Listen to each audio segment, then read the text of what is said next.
District panchayat officer కూడా వచ్చారండి. ఎవరు బాలయోగ్ గారు. గవర్నమెంట్ రూల్స్ ఏమో 47 వదలాలి అంటున్నారు.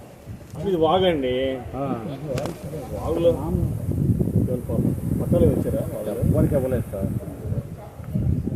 ప్రైవేట్ రియల్ ఎస్టేట్ చేస్తున్నారండి ఇక్కడంతా. సుప్రీంకోర్టే చెప్పిందిగా వాగుల్లోనూ డొంక వీటిలో ఉంటే తీసేయాలని, చెరువుల్లోనూ. ప్రైవేట్ రియల్ ఎస్టేట్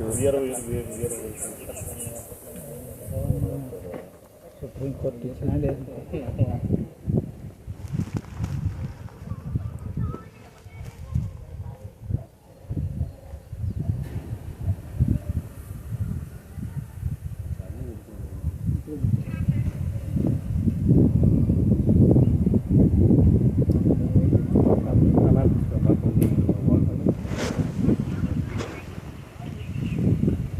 గారు ఏం లేదు, ఇక్కడ మనకి సర్వే నెంబరు 31 ఉంది కదా, వాగు ఉన్నాయి కదా.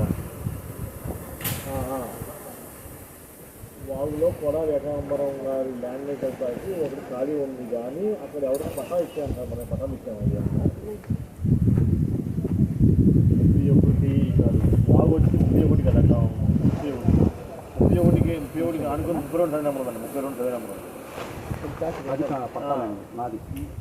31లో నుంచి 32లోకి వెళ్తాకి వీళ్ళకి దారి లేదంటున్నారు. పట్టాలు ఇచ్చాము.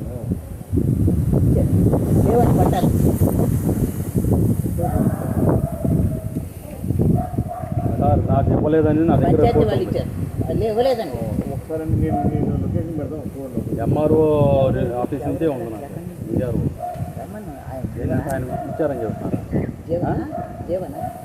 పట్టాలు ఎవరికి ఇచ్చారండి అంటే జీవన్ అలాగే చెప్తాడు, అన్ని అబద్ధాలే. జీవన్ రిపోర్ట్ తీసుకురమ్మనండి. ఆ డాక్యుమెంట్లు అదే వర్మగారు రాసిన రిపోర్ట్ ఉందిగా, దానిలో లేవుగా. ఆయనే రాసిచ్చారుగా. ఇలాగే చెడగొడుతున్నారు. కరెక్టే. అదిగోండి మీ చేతిలో కాదు, మీ చేతిలో రిపోర్ట్ బాగుంది. అందరికీ బాగుంది, మీకు బాగుంది. నాకేమో రికార్డు వస్తాను, నా సర్వే డిపార్ట్మెంట్ సర్వే చేయడానికి వచ్చాను. కొలతల ప్రకారం నా పట్టా ఏంటి, వాగేంటి పెట్టి వెళ్తాను. అదే నా డ్యూటీ. నా డ్యూటీ నుంచి నేను చేయలేను కదా. కాదు అవసరం లేదు, ఎన్ని అవసరం లేదు మాకు.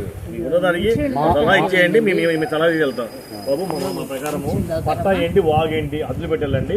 వాళ్ళు ఏం చేసారు, వాగులో అసలు పట్టాలు ఎట్టిచ్చారండి. అది నా సమస్య కాదు సార్, నాది కాదు అది. నా డ్యూటీ నా డ్యూటీ ఏంటి, అదే ప్రకారం ప్రకారం మంచిగా ఆయనకు దాహం వేయట్లేదేమో. అధునాత పద్ధతి ఇది, రోగ పద్ధతి. మా టెక్నాలజీ మీ ఎంతో ఉపయోగించగలం. అధునాత పద్ధతి.